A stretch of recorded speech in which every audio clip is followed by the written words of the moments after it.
علیکم، میں امداد سمرو۔ خیبر پختونخوا میں سینٹ کے انتخابات کا نتیجہ آ گیا ہے، اور نتیجے کے اندر ایک نتیجہ ہے، اور وہ نتیجہ یہ ہے کہ عمران خان نے مجبوری میں صدر زرداری اور نواز شریف کے ساتھ ہاتھ ملایا، بلکہ مولانا فضل الرحمان صاحب کے ساتھ ہاتھ بھی ملا لیا، اور نتیجے میں علی امین گنڈاپور صاحب کی حکومت بچ گئی۔ یعنی تحریک انصاف نے میجورٹی سیٹیں لیں، 6 سیٹیں تحریک انصاف نے لیں اور 5 اپوزیشن نے لیں، یعنی سیٹیں بھی لے لیں اور گنڈاپور کی حکومت بھی بچ گئی۔ تو کیا یہ فارمولہ آگے بھی چلتا رہے گا؟ اسی طرح عمران خان صاحب اب سیاستدانوں کے قریب آنے کی کوشش کریں گے یا پھر کچھ اور کریں گے؟ ان انتخابات میں مراد سعید سینیٹر منتخب ہو گئے ہیں اور سب سے زیادہ ووٹ لے کر منتخب ہو گئے ہیں۔ تو کیا مراد سعید حلف اٹھانے آئیں گے، یعنی منظر عام پر آئیں گے یا نہیں آئیں گے؟ مراد سعید خود کیا کہہ رہے ہیں وہ میں نے آپ کے سامنے رکھنا ہے۔ اس کے علاوہ معاملہ جو ہے وہ ہے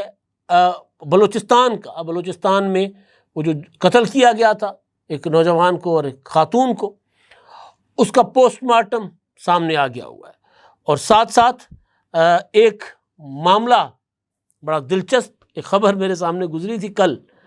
اور وہ یہ تھی کہ اسکولز آن ویلز، مریم نواز صاحبہ نے ایک اور منصوبہ شروع کر دیا، اسکولز آن ویلز۔ اب جب میں نے وہ ڈیٹیل اس میں گیا، جب خبر پڑھی تو میں حیران رہ گیا کہ ان کاموں میں پیسے ضائع کرنے کی ضرورت کیا ہے، یہ اس سے کیا فائدہ ہوگا؟ تو وہ میں نے آپ کے سامنے رکھنی ہے، لیکن کیونکہ جو الیکشن کل ہوئے جس پر سب کی نظر تھی، اور لٹرلی تحریک انصاف کی سانسیں رکی ہوئی تھی۔ عمران خان صاحب بھول گئے تھے کہ جیل کے اندر ان کو کوئی پریشانی ہے، یا ان کو کوئی ٹی وی نہیں مل رہا، اخبار نہیں مل رہا، لائٹ نہیں ہے۔ ان کی پوری نظر اس پر تھی کہ جو کوئی فارمولہ بنا کر حکومت بھی بچائی جائے اور پھر ذرا زیادہ سے زیادہ سینیٹر منتخب کروایا جائے۔ اب عمران خان صاحب کو ایماندار، دیانتدار، مدبر، بااصول، نظریہ دان، پتہ نہیں کیا کیا کر کے پیش کرنے والے تو کہتے ہیں کہ جن انتخابات میں جو عمران خان چاہتے تھے وہ نہیں ہوا، یعنی مرزا آفریدی کو عمران خان نے ٹکٹ نہیں دیا، وہ ایویں مطلب وہ آئے اور پتہ نہیں کدھر سے آئے اور الیکٹ ہو گئے، منتخب ہو گئے۔ تو عجیب و غریب قسم کی زمین آسمان کی کلامیں ملائی جا رہی ہیں، ایسا نہیں ہے، میں آپ کو اندر کی خبر دے رہا ہوں۔ خبر یہ ہے کہ عمران خان صاحب کو اب کچھ سمجھایا گیا تھا کہ دیکھیں کچھ ایسے مواقع ہوتے ہیں جہاں ایویں فضول میں لڑائی مول لے کے 2021 والی صورتحال نہیں ہمیں پیدا کرنی چاہیے۔ 2021 میں کیا ہوا تھا یاد کرا دیتا ہوں۔ 2021 میں سینٹ کے انتخابات ہو رہے تھے، یوسف Raza Gilani P D M کے امیدوار تھے، اور حفیظ شیخ جو ہے وہ پی ٹی آئی کے امیدوار تھے، اور یوسف رضا گیلانی حفیظ شیخ سے جیت گئے تھے۔ عمران خان صاحب کی میجورٹی ایکسپوز ہو گئی تھی، عمران خان صاحب کو اعتماد کا ووٹ لینا پڑا تھا، اور وہ بھی جنرل فیض حمید اور قمر جاوید باجوہ کہ مہربانیوں سے ان کو اعتماد کا ووٹ دلوایا گیا تھا۔ اس وقت جس دن سینٹ کا الیکشن ہوا تھا 21 مارچ میں، عمران خان صاحب کی حکومت اسی دن ختم ہو گئی تھی، یعنی انتقال فرما گئی تھی۔ باقی تدفین جو ہے نا وہ 2022 میں ہوئی تھی اس حکومت کی۔ تو یہی سین ریپیٹ ہو سکتا تھا اگر فارمولہ طے کر کے علی امین گنڈاپور صاحب عمران خان کی مرضی اور منشا سے یہ سارا کچھ نہ کرتے ہیں۔ کاریگری یہ کی گئی، جو میں آپ کو معلومات دے رہا ہوں، انفارمیشن دے رہا ہوں، کاریگری یہ کی گئی کہ گنڈاپور نے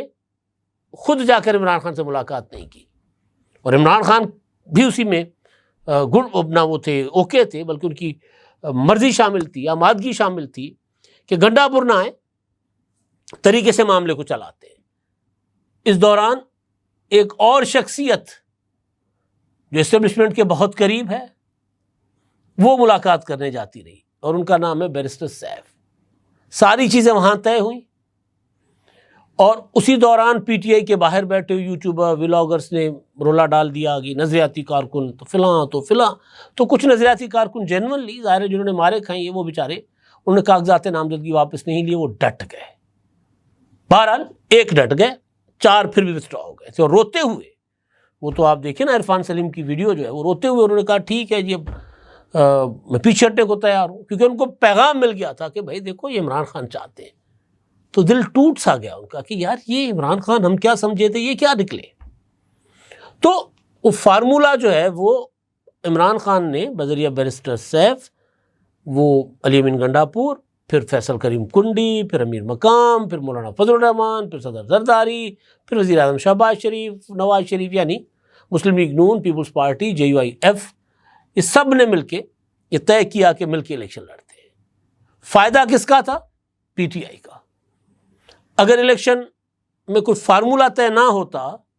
اور اگر اس فارمولہ پر اپوزیشن پہرا نہ دیتی تو آج صورتحال کچھ اور ہوتی۔ اگر کوئی یہ کہے کہ جی 6 سیٹیں PTI نے اپنا ووٹ سیکیور کر کے لی ہیں، تو ایسا نہیں ہے۔ PTI کے MPAs بک چکے ہوئے تھے، بغاوت ہو چکی ہوئی تھی، لیکن پھر اپوزیشن نے کہا کہ جی ہم 5-6 پہ آ گئے ہیں، تو اب ہم نے جن MPAs کے اوپر ورک کیا ہوا تھا ان کو کہا کہ نہیں، آپ جا کر اپنی پارٹی کو ووٹ دے دیں۔ تو پھر ہوا یہ کہ الیکشن میں جو رزلٹ آیا وہ میں آپ کے سامنے رکھ دیتا ہوں، اور اس کے بعد فیوچر میں اگر یہ اسی طرح معاملہ چلتا رہا تو پھر صورتحال کچھ ڈفرنٹ ہوگی، اور شاید وہ ملک کے بھلے میں ہو، اور اس سے ظاہر اسٹیبلشمنٹ کمزور ہوگی اگر اسی طرح معاملات چلتے رہے۔ تو جو نتائج سامنے آئے، کل جو الیکشن ہوا خیبر پختونخوا میں، مراد سعید نے PTI سے 26 ووٹ لیے، فیصل جاوید نے 22 ووٹ لیے، نور الحق قادری اور مرزا آفریدی کو 21 ووٹ ملے۔ اعظم سواتی ٹیکنوکریٹ پر تھے تو لہٰذا انہوں نے 89 ووٹ لیے، اور اتنے ہی ووٹ روبینہ ناز نے خواتین کی سیٹ پر لیے۔ ادھر اپوزیشن سے جنہوں نے طلحہ محمود پیپلز پارٹی کے جنرل سیٹ پر 17 ووٹ، مسلم لیگ نون کے نیاز احمد خان نے 18 ووٹ، جمعیت علماء اسلام کے عطا اللہ درویش نے 18 ووٹ لیے، اور JUIF کے دلاور خان نے 54 ووٹ، اور خواتین کی نشست پر پیپلز پارٹی کی روبینہ خالد جو ہیں وہ ہوئی کامیاب۔ تو یہ ہوا 6 اور 5 کا فارمولہ کامیاب۔ اب اس فارمولے کے اوپر میرے دوست فواد چودھری صاحب کا ایک ٹویٹ آیا ہے۔ انہوں نے کہا ہے کہ جی پیپلز پارٹی، نون لیگ، جمعیت علماء اسلام اور تحریک انصاف اتحاد کے تمام امیدواروں کو سینٹ پہنچانے پر مبارک۔ اب اس اتحاد کو آگے بڑھائیں اور عمران خان، بشریٰ بی بی اور سیاسی کارکنوں کی رہائی اور آئین کی بحالی پر بھی نرم گوشہ دکھائیں۔ کم از کم گفتگو کا سلسلہ شروع ہو جانا چاہیے۔ میں نے، فواد چودھری نے تو کل ٹویٹ کیا نا، میں نے جس دن یہ فارمولہ طے ہوا تھا اسی دن میں نے کہا تھا کہ عمران خان نے صدر زرداری اور نواز شریف سے ہاتھ ملا لیا ہے۔ CBMs ہوتے ہیں نا کہ چلیں ہم 2 قدم آگے بڑھتے ہیں، اس ایشو پر ہم کٹھے بیٹھ جاتے ہیں، اور اس میں اگر ایک دوسرے کے ساتھ جو کیے گئے وعدے وعید ہیں وہ پورے کیے جاتے ہیں تو پھر ہم آگے بڑھیں گے۔ اپوزیشن یعنی حکمران اتحاد نے جو چیزیں طے ہوئی تھیں اسی کے تحت وہ رہے، انہوں نے 5 سیٹیں اپنی سیکیور کیں، 6 سیٹیں PTI کو دیں، اور یہ ثابت ہو گیا کہ علی امین گنڈاپور کے پاس ابھی تک میجورٹی موجود ہے۔ اب کیا ہوگا؟ علی امین گنڈاپور کی حکومت اسی طرح رہے گی۔ اب یہ جو عمران خان صاحب جو ہر ٹائم گنڈاسا لے کے چل رہے تھے، اگر اسی طرح گنڈاسا لے کر نہیں چلیں گے، اور یہ جو ایک اچھا رزلٹ آیا ہے ان کے لیے، عمران خان کے لیے، اس کو سامنے رکھتے ہوئے، مد نظر رکھتے ہوئے سیاسی قوتوں کی طرف اپنا رویہ، لب و لہجہ، زبان نرم کریں گے تو پھر عمران خان کے لیے اور مجموعی طور پر ملک میں جمہوری سسٹم کے لیے بہتر ہوگا، اور اسٹیبلشمنٹ ظاہر ہے وہ جب چاروں بڑی پولیٹیکل پارٹیز بیٹھیں گی تو اسٹیبلشمنٹ کا کردار محدود ہو جائے گا، جو فواد چودھری بات کر رہے ہیں۔ ظاہر ہے جب آپ ایک دوسرے کے قریب آئیں گے تو آہستہ آہستہ آہستہ آہستہ کر کے بڑی قوتیں جو ہیں وہ اسٹیبلشمنٹ کو مجبور کریں گی کہ دیکھیں جب عمران خان کو رہا کر لے، کتنا وقت ان کو مزید رکھنا ہے ہم نے، اور عمران خان ظاہر ہے تب تک بیہیو کرنا سیکھ جائیں شاید۔ تو یہ معاملہ اگر اسی طرح یہ جو تجربہ کامیاب ہوا ہے اس کو اسی طرح آگے بڑھایا گیا تو پھر عمران خان صاحب کے لیے کچھ شاید بہتری آئے، کیونکہ 5 اگست تو اب آئی کھڑی ہے نا، آج 22 جولائی کو ہم بات کر رہے ہیں، ابھی تک کوئی تحریک چلی نہیں ہے، عروج پر جانا تو دور کی بات ہے، اور پارٹی کے اندر عمران خان صاحب نے آزما کے دیکھ لیا ہے کہ کوئی نہیں ہے جو ان کو تحریک چلا کر رہا کروا سکے۔ میں کل سن رہا تھا عمران ریاض خان صاحب کہہ رہے تھے کہ جی PTI تو ہے ہی نہیں، کہیں وجود ہی نہیں ہے ان کا۔ جب ہم یہ بات کرتے تھے تو ہمیں کہا جاتا تھا کہ نہیں جی آپ PTI کے خلاف کلہاڑے لے کر چل رہے ہیں۔ تو یہ پہلا نتیجہ تھا جو سامنے آیا۔ مراد سعید صاحب الیکٹ ہو گئے جی، مفرور ہیں، اور انہوں نے لمبا چوڑا ٹویٹ کیا ہے، اور اس ٹویٹ میں انہوں نے خود ہی کہا کہ جی عمران خان نے مجھے کہا تھا کہ جی آپ الیکشن لڑے، میں نے انکار کر دیا تھا، میں نے کہا کیا جا کے کروں گا اس سسٹم میں۔ بہرحال پھر عمران خان نے کہا، تو مجھے تو کہتے ہیں جی سچ کہوں تو مجھے خان صاحب کی سوچ بھی سمجھ نہیں آئی کہ وہ کیا کرنا کیا ہے، میں نے سینیٹر بننے، مراد سعید نے سینیٹر بن کر کیا کرنا ہے، عمران خان سینیٹر بنوا کر مراد سعید کو کیا کرنا چاہتے ہیں، کیا فائدہ؟ ایوان بالا کا احترام، نہ شبلی فراز کا گریبان بچا سکا، نہ اعظم سواتی کی چادر اور چار دیواری، اور قید تو وہ ہے جو اعجاز چودھری 2 سال سے کاٹ رہا ہے۔ مراد سعید کا سر کیا بچا لینا ہے اس نے، یعنی مراد سعید اگر سینیٹر بن گیا تو کہاں بچے گا؟ بہرحال وہ لمبی چوڑی بات، انہوں نے کہا کہ جی مجھے بہرحال سوچنے کے بعد مجھے ایک بات یاد آ گئی، عمران خان نے 2013 میں جب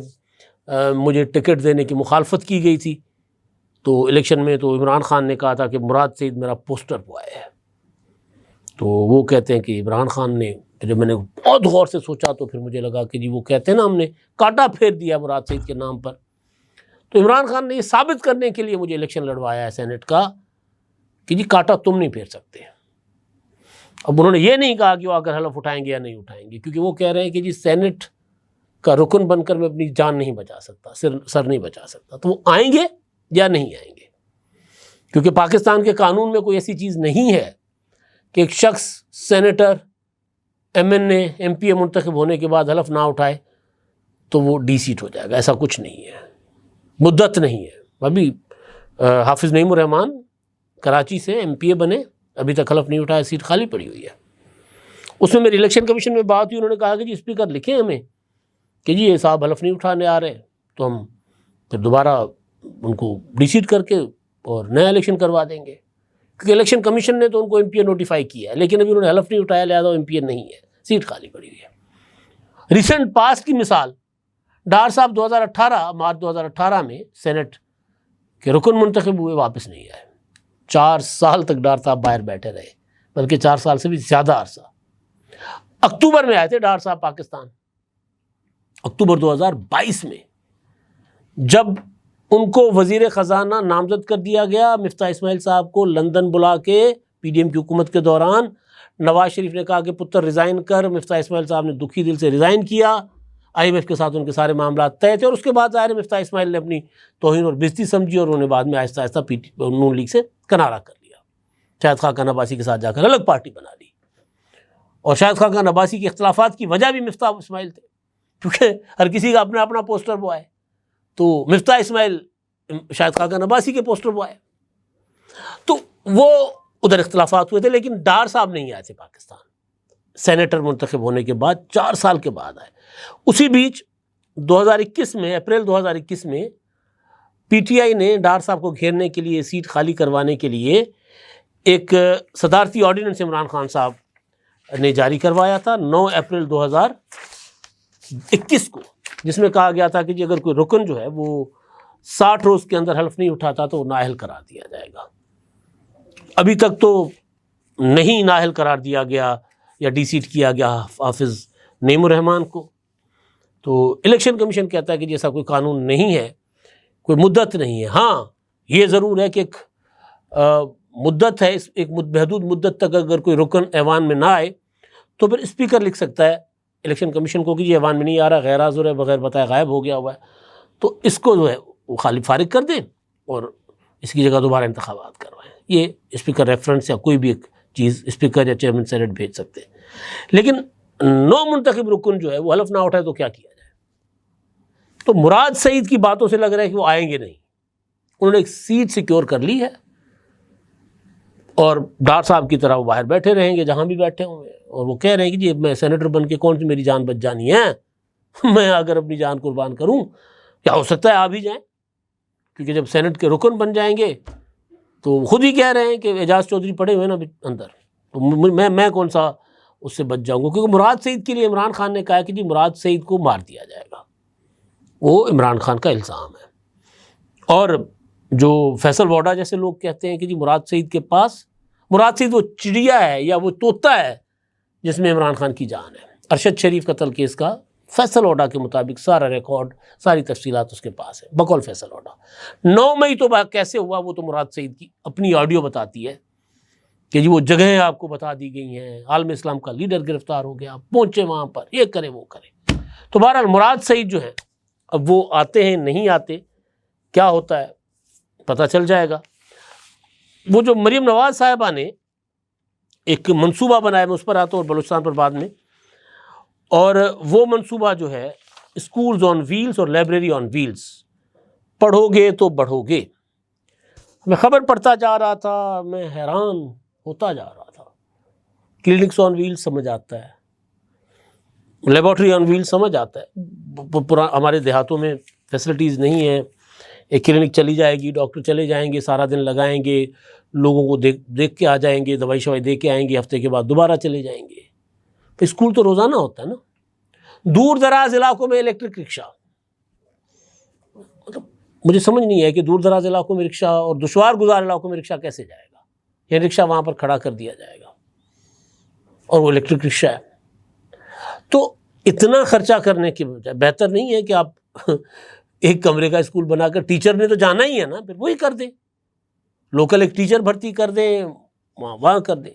بنیادی طور پر چیز جو ہے وہ تصویر نظر آنی چاہیے، وہ تصویروں سے وہ دیکھا ہے ہم نے۔ اور پھر لائبریری جو ہے اس میں کارٹونوں کی تصویریں، پھر کارٹونوں کے ساتھ ہماری سی ایم صاحبہ کی تصویریں ان کے باہر وہ لگی۔ یہ project N G Os type سوچ کے پروجیکٹ ہیں، جن کے پاس محدود وسائل ہوتے ہیں۔ ریاست کے پاس، حکومتوں کے پاس بہت بڑے وسائل ہوتے ہیں، مجھے نیت پر تو شک نہیں ہے، لیکن یہ منصوبہ وہ ہے جو پیسے کا ضیاع ہے۔ اس میں مطلب ظاہر ہے وہ رکشہ خریدا جائے گا، پھر وہ اس کے سولر پینل بھی لگایا جائے گا، اس کے اوپر لگا ہوگا، وہ یا ڈیزل پہ ہوگا یا پیٹرول پر ہوگا۔ مطلب یہ مجھے نہیں سمجھ آ رہی کہ اس طرح کے منصوبے کیوں بنائے جا رہے ہیں۔ اچھا جی، کل وزیر اعلیٰ سرفراز بگٹی صاحب جو ہیں بلوچستان کے، انہوں نے پریس کانفرنس کی تھی، اور ان کی پریس کانفرنس میں جو کہا گیا تھا کہ جی وہ جو قتل ہونے والی بانو اور احسان اللہ جو قتل کیے گئے تھے کوئٹہ کے باہر، اور انہیں گرفتار تو کر لیا گیا سارے لوگوں کو، انہوں نے کہا تھا کہ ان کا کوئی ازدواجی تعلق نہیں تھا۔ اس پر ان پر تنقید بھی ہو رہی ہے کہ بات کرنے کی ضرورت کیا تھی، وکٹم بلیمنگ، یہ وہ سارا کچھ، اور کچھ لوگوں کو لگتا ہے کہ انہوں نے ذرا معاملے کو تھوڑا سا ٹوئسٹ دینے کی بھی کوشش کی ہے۔ اور پھر انہوں نے یہ بھی کہا تھا کہ جی ویڈیو جو ہے وائرل ہونے سے پہلے میرے پاس آ گئی تھی۔ میں تو پھر یہ سوال کروں گا کہ اگر وائرل ہونے سے پہلے آپ کے پاس آ گئی تھی تو ان لوگوں کو پہلے گرفتار کرتے، آپ ہتھکڑیاں لگا کر پیش کرتے عدالتوں میں، اور پھر ویڈیو بتاتے کہ جی عدالت کو، یا ویڈیو وائرل کرتے کہ یہ انہوں نے درندگی کی ہے، تب پھر بات مانی جاتی۔ یعنی آپ کے پاس معاملہ آیا، پھر میں تو شک کروں گا کہ آپ نے اس کو دبانے کی کوشش کی۔ پھر کہ اگر آپ کے پاس وہ ویڈیو آ گئی تھی، ایک دن گزرا، 2 دن گزرے، 3 دن گزرے، آپ نے اس پر ایکشن کیوں نہیں لیا؟ بہرحال پوسٹ مارٹم ہوا ہے جی قبر کشائی کے بعد، سنجیدی ڈیگاری کے علاقے میں، اپنا وہاں پر ہے کوئلے کی کان کے پاس قبرستان ہے، کول مائن کے پاس، تو اس میں پوسٹ مارٹم کیا گیا قبر کشائی کے بعد۔ 7 گولیاں خاتون کو لگی ہیں، ماری گئی ہیں، اور 9 گولیاں وہ مرد جو ہیں ان کو ماری گئی ہیں، اور پوسٹ مارٹم کے مطابق دونوں کو 4 جون 2025 کو قتل کیا گیا۔ یہ اب دیکھتے ہیں اس معاملے کو آگے کیسے خیبر بلوچستان کی حکومت کیسے پروسیڈ کرتی ہے، کس طرح پروسیکیوٹ کرتی ہے، کہاں جاتا ہے معاملہ، سزائیں ہوتی ہیں نہیں ہوتی، یا وہ سردار جو ہیں وہ کوئی جگاڑ شگاڑ لگا کر کسی اور کو پھنسا کر نکل جاتے ہیں۔ پتہ چل جائے گا، یہ کوئی زیادہ اس کے لیے لمبا عرصہ انتظار نہیں کرنا پڑے گا۔ ہاں اس چیز کا آپ ضرور انتظار کریں کہ یہ جو فارمولہ 6 اور 5 کا کامیاب ہوا ہے، یہ فارمولہ قومی سطح پر کب آزمایا جائے گا، کیونکہ اتحاد تو اتحاد ہوتا ہے۔ آپ خیبر پختونخوا میں اپنے مخالفین کے ساتھ اتحاد کریں یا مرکز میں کریں، اتحاد تو آپ نے کر لیا ہے، آپ نے اپنی جو بات تھی نا آپ اس سے پیچھے ہٹے ہیں۔ معذرت کے ساتھ میرا یہ طریقہ نہیں ہے، لیکن وہ کہتے ہیں کہ آپ نے تھوکا ہوا چاٹا ضرور ہے پیپلز پارٹی اور مسلم لیگ نون کے ساتھ اتحاد کر کے۔ مولانا فضل الرحمان کے ترلے تو آپ پہلے ہی کر چکے ہوئے تھے، تو بہتر یہی ہے کہ مرکز میں جائیں اور وہاں پر بھی اتحاد کریں، وہاں پر بھی ملک کو بہتر سیاسی ماحول، بہتر جمہوریت دینے کے لیے بیٹھ جائیں سیاسی قوتوں کے ساتھ۔ اب تک کے لیے اتنا ہی، اللہ حافظ۔